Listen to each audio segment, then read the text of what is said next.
Class 7 এর English grammar ক্লাসে তোমাদেরকে সবাইকে স্বাগতম। গত ক্লাসে আমরা 17 পৃষ্ঠার এই পর্যন্ত করেছিলাম, তারই ধারাবাহিক আজকে আমরা করব 17 পৃষ্ঠার সি নাম্বার, যেখানে বলছে ডিসক্রাইব দ্য ফ্লোয়িং আইটেমস। এই যে আইটেমগুলো আছে টু ইয়ার পার্টনার, তোমার বন্ধুকে এগুলোর বর্ণনা দিতে হবে। তো দেখো, এইগুলো কিন্তু প্রত্যেকটা এক একটা কাজ, এবং যারা গত ক্লাস আমাদের সাথে করনি তারা অবশ্যই এই ভিডিওর প্রথমটা দেখবা, যেটার মধ্যে তোমার লেখা ছিল first lesson present simple tense. যদি তুমি এইটা ভালো করে না বোঝো তাহলে এই ডেসক্রিপশনটা ভালো করে কিন্তু বুঝতে পারবে না। এবং পূর্ব পর্যন্ত আমরা সব উত্তর করে দিয়েছি। এবার দেখো প্রথম প্রশ্ন আসে। এক নম্বর বলছে দ্য হাউস অথবা অ্যাপার্টমেন্ট উই লিভ ইন, মানে যেটাতে আমরা বসবাস করি, যে হাউসে বা যে অ্যাপার্টমেন্টে, সেটাকে বর্ণনা করতে হবে। সেক্ষেত্রে আমরা বর্ণনাটা এভাবে করতে পারি, অ্যান্সার দ্য ফ্লোয়িং কোয়েশ্চেন। তুমি এক নাম্বার লিখে দিবা যে আমরা এক নাম্বার প্রশ্নের উত্তর করছি।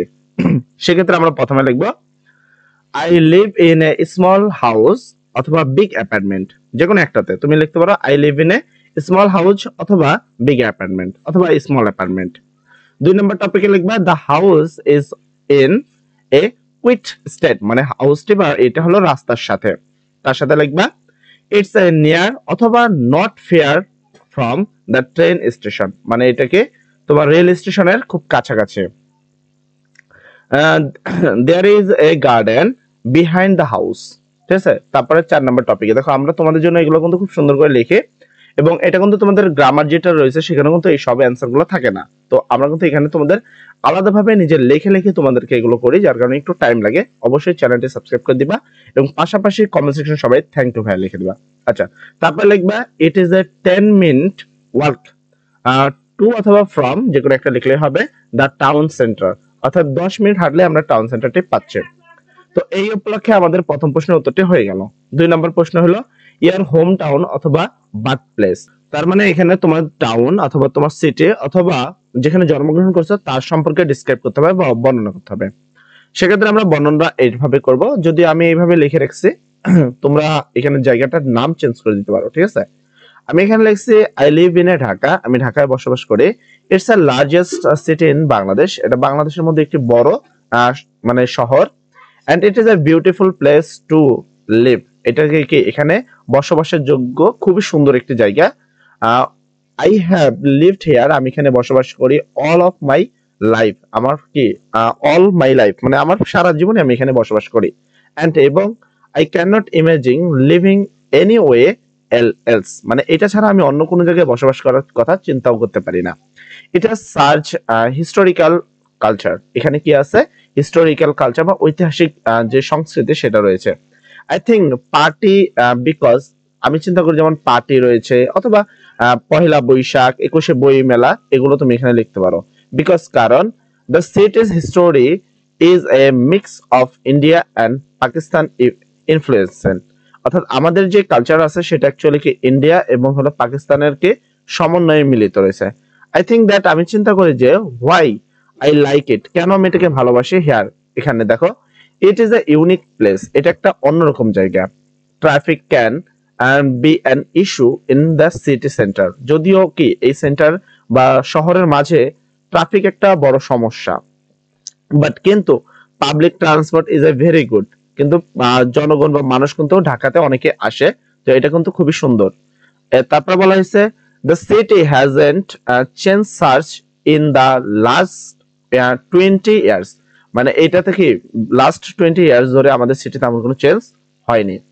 তারপর অলদো, যদিও there are central more and more tourist this day, যদি এখন কি এখানে অনেক ধরনের টুরিস্ট বেড়াতে আসে। তো এটা ছিল আমাদের প্রথম প্রশ্নের উত্তর। এরপরে আমরা আসবো 3 নম্বর প্রশ্ন। এখানে হচ্ছে on of your closest relative, তোমার ক্লোজেস্ট বা তোমার নিজস্ব একটি আত্মীয় বা নিকটবর্তী আত্মীয় সম্পর্কে ডিসক্রাইব করতে হবে। তো আমি এখানে ডিসক্রাইব করছি আই মাই ফাদার সম্পর্কিত, তুমি চাইলে অন্য কারো সম্পর্কে ডিসক্রাইব করতে পারো বা বর্ণনা করতে পারো। এখানে লেখা আছে my family consist of my dad, মানে আমার ফ্যামিলি আছে যেটা হলো কি আমার ড্যাড বা আমার পিতার উপর নির্ভরশীল। মম, মানে মম এন্ড অন বাদার, মানে আমার ফ্যামিলিতে কি কে রয়েছে, আমার বাবা, মা এবং একটা ভাই রয়েছে। এন্ড ওয়ান সিস্টার, এবং একটা কি আছে বোন রয়েছে। এন্ড মাইসেলফ, এবং আমরা হলো এই কয়জন। তোমরা যদি কেউ কম থাকো সেক্ষেত্রে এই জায়গায় তার নামটা তুমি স্কিপ করে দিতে পারো। তারপর মাই মম ইজ এ টিচার, আমার মা হলো একজন শিক্ষক, and my dad is a doctor, এবং আমার বাবা একজন ডাক্তার। ওই এখানে তোমরা তোমাদের যে পেশা রয়েছে পেশাটা তুমি চেঞ্জ করতে পারো। যদি তোমার মা কোনো কাজ না করে সেক্ষেত্রে তুমি এখানে হাউস ওয়াইফ লিখে দিবা। এখানে তোমার বাবা যদি যে কাজটা করে সেই কাজটা তুমি এখানে লিখে দিতে পারবো, ঠিক আছে? অথবা তুমি এভাবে রাখতে পারো, কোনো সমস্যা নেই। We all live in a big house in the farm in the countryside, মানে আমরা কান্ট্রি সাইড বা দেশের একসাথে আমরা কি করি, একটু বড় বাড়িতে বসবাস করি। তোমরা চাইলে এখানে স্মল স্মল হাউস লিখতে পারো বা আদার্স লিখতে পারো।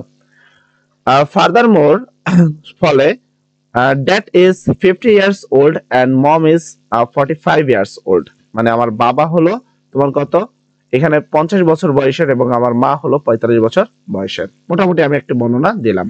তুমি চাইলে এখানে অন্য কোনো বর্ণনা দিতে পারো, কোনো প্রবলেম নেই, তবে উত্তরটা ভিন্ন হতেই পারে।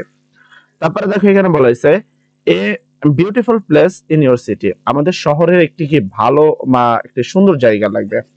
সেক্ষেত্রে আমাদের ঢাকা ঢাকা আসলে সবার জন্যই এটা একটা বড় শহর এবং এখানে অনেক ভালো ভালো জায়গা রয়েছে। তো এখানে আমি বর্ণনাটা অনেকটাই করেছি, তুমি এখান থেকে কমিয়ে নিতে পারো, সমস্যা নেই। I live in a city. The name of my city is Dhaka. Its previous name was Jahangirnagar. আমি কি সিটিতে বাস করি, যে সিটির নাম ছিল হলো ঢাকা। এটার অতীতের নাম ছিল Jahangirnagar. It is the capital of Bangladesh. এটা বাংলাদেশের মধ্যে সবচেয়ে বড়। It is the biggest city in Bangladesh. এটা বাংলাদেশের মধ্যে সবচেয়ে বড় শহর। It stands on Buriganga. এটা বুড়িগঙ্গার উপর দাঁড়িয়ে আছে। It is a ticket populate city. এটা কি হয়, এটা থিঙ্কেট পপুলেট মানে অনেক পপুলার, ঠিক আছে। অ্যাবাউট 5 মিলিয়ন, মানে এখানে পপুলার বলতে জানো জনসংখ্যা বৃদ্ধি, অনেক জনসংখ্যা বৃদ্ধি রয়েছে। অ্যাবাউট প্রায় 15 মিলিয়ন বা 15 মিলিয়ন পিপল, মানে প্রায় 15 কোটি পিপল লিভ হিয়ার, এখানে বসবাস করে। There are many beautiful state office, school, তারপর college, universities and park in the city. Dhaka museum, Mirpur zoo, তারপর লেকবার্গ কলা, তারপর হলো বারাক্তা, তারপর আহসান মঞ্জিল, তারপর এখানে দেখো শাহজাদ বারবান এন্ড হলো Hazrat Shahjalal airport are very attractive. The city is divided into two part, old Dhaka and new Dhaka. মানে আমাদের যে শহরটা রয়েছে সেখানে অনেক রকম জায়গা রয়েছে, তার মধ্যে কি আমাদের এটাকে দুইটা ভাগ করা হয়, সেটা ওল্ড সিটি মানে আমরা যেটাকে বলি পুরাতন ঢাকা, এবং হলো নিউ ঢাকা বা নিউ সিটি, ঠিক আছে। তো এখানে আমি যে বিবরণ দিচ্ছি তোমরা চাইলে অন্য কোনো শহরের বিষয়ে দিতে পারো। তো আই হোপ যে এটা দিলে তোমাদের জন্য বেটার সাজেশন, কারণ সবাই আসলে ঢাকাকেই সিটি মানি আমরা। তারপর the city is the vast with many problem like housing, sound pollution, water pollution, air pollution, traffic jam, etc. Though jodio there are some problem in cities.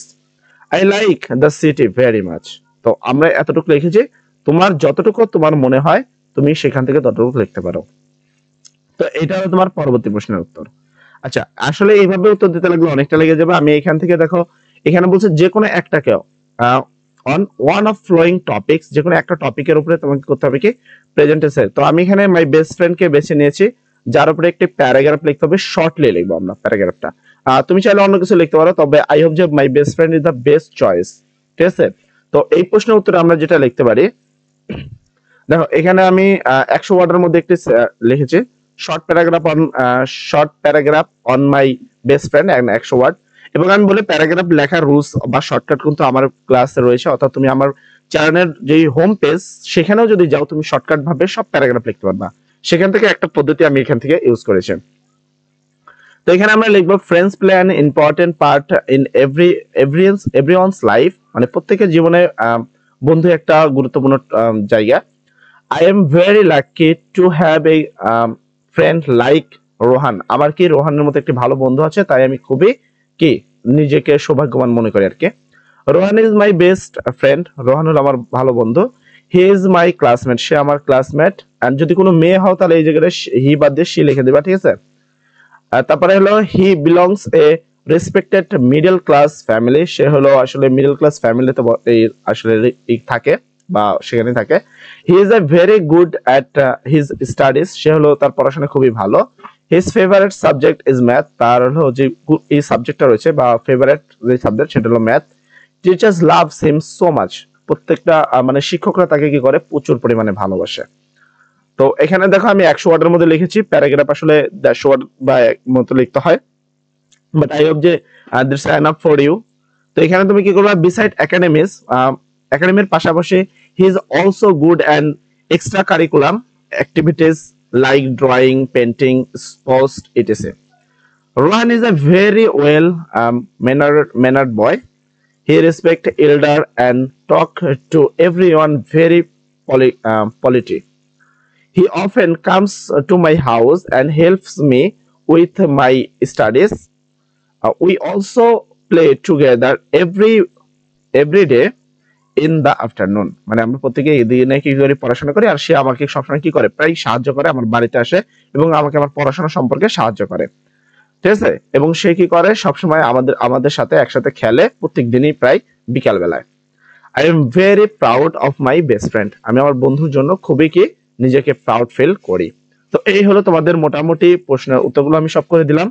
আর দেন আগামী ক্লাসে আমরা লিসেন টু সম্পর্কে কথা বলবো, এবং আমার একটু গলায় মনে সমস্যা হচ্ছে, যার কারণে কণ্ঠটা হয়তো তোমার শুনতে অন্যরকম লাগছে। যাই হোক, আজকের জন্য এতটুকুই রাখলাম, এবং যদি কোনো বুঝতে সমস্যা কমেন্ট সেকশনে বলবা, তো সেক্ষেত্রে আমরা এটাকে আরেকবার ভালোভাবে বুঝিয়ে দেবো ইনশাল্লাহ। সবাই ভালো থাকো, সবার জন্য দোয়া করি। আসসালামু আলাইকুম।